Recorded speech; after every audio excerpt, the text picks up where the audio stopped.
Hey everybody, this is Daniel from the VENZA Dutch office. Well, sort of working from home today, or the new home. So there's a bit of an echo, but we're glad you're here for another reaction video. We've got some industry friends. They're going to be on the hot seat. We're going to give them some articles and they're going to respond to that. Let's find out who they are in a moment. But with me as always, Sean Shields. Wave to the good people, giving you the good wave there. All right, so let's find out who's in the hot seat. Why don't we start with you, Andrew? Tell us about yourself. Yeah, hi, and thanks, Daniel and Sean, for having me. My name is Andrew Sanders. I'm the VP of Hospitality for DataArt. We're a global software development software consultancy, and I'm excited to be here and participate. Fantastic. Good to have you, as always, my friend. All right, Connor, who are you? Tell us about yourself. I've been asking myself that same question ever since I turned 40. I think it's just one of those things that happens. But yeah, I'm a senior vice president of sales for Before Check-In. We handle card not present payments for hotels. Very good. All right, so I am going to share my screen, and we're having some technical difficulties. So Sean is put this task on me. We'll see if I can share my screen. Okay. How about now? Can we see my Hospitality Net page? Fantastic. Okay. This is from yesterday. These are always good content from our friends over at Hospitality Net. Are we entering an ancillary revenue revolution in hospitality? So I just love the viewpoints segment that they do at Hospitality Net, bringing in different people around the industry and asking their questions. So we'll put the link in here. But my question to you guys is the question that they're asking: ancillary revenue revolution. So is hospitality gonna move away from room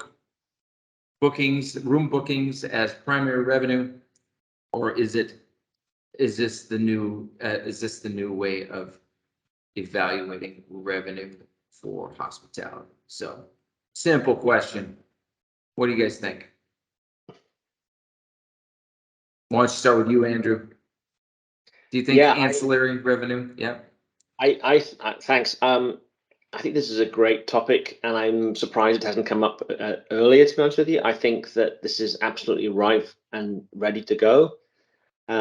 Technology will be needed to be modified probably, but I think the most important thing here is that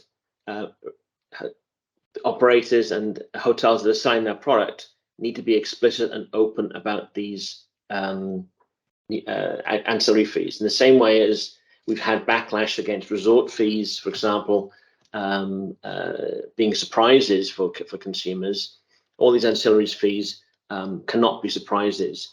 That would be, I think, a very negative way. But airlines have done it and now have huge revenues for these ancillary fees, and people are prepared to use them. I think this is very clever move, as people have, I think, come out of COVID and now have been ready to spend on a premium experience and have got that out of their systems. They're now going to be operators will be under some pressure to build revenue, and kind of offering services on a kind of salami slice basis, I think would be an excellent move. Technology will have to be there to underpin it, support it, and operators have to be open and create no surprises for the guest. Yeah, great. Connor, you in agreement? What are your thoughts? I guess I'm hoping that I'm looking at ancillary revenue the same way Andrew is. I mean, to me, it's kind of offerings outside of the room.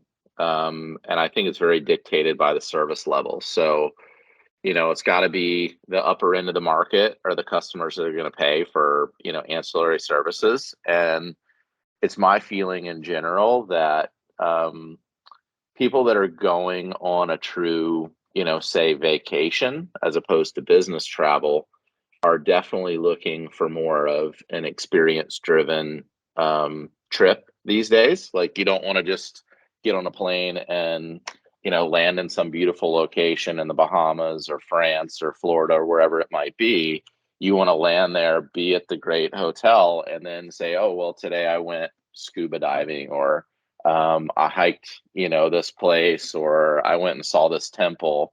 And I think there is a big opportunity for hotels to deliver an experience outside of just a place to sleep or a bar or restaurant to eat in. So I think there's an opportunity, but a lot of that, I think it's also kind of convoluted or complicated in the sense that most of that's managed by third parties. You're doing like revenue shares. Those partners are kind of an extension in a way of that guest experience at the hotel. So, you know, the guest stays at the hotel, they go on a scuba trip, they end up getting seasick, and then they come back on TripAdvisor and say, you know, my stay at this hotel wasn't very great. So I think there's consequences, you know, on both sides, and consumers can be consumers sometimes and maybe, you know, skew the lines. But, you know, overall, I think there's an opportunity. Do I think it's going to revolutionize hospitality? No, I don't. That's, you know, my honest opinion. Going a little too far. Yeah, you know, it's interesting you talked about high end immediately, because when I think of this, I think of this as an opportunity for select service to reduce the price, be really price competitive, and then if people want ancillary services and available things, then they can pay extra, which is to what, as Andrew was referencing, very much the MO of a lot of the discount airlines, right?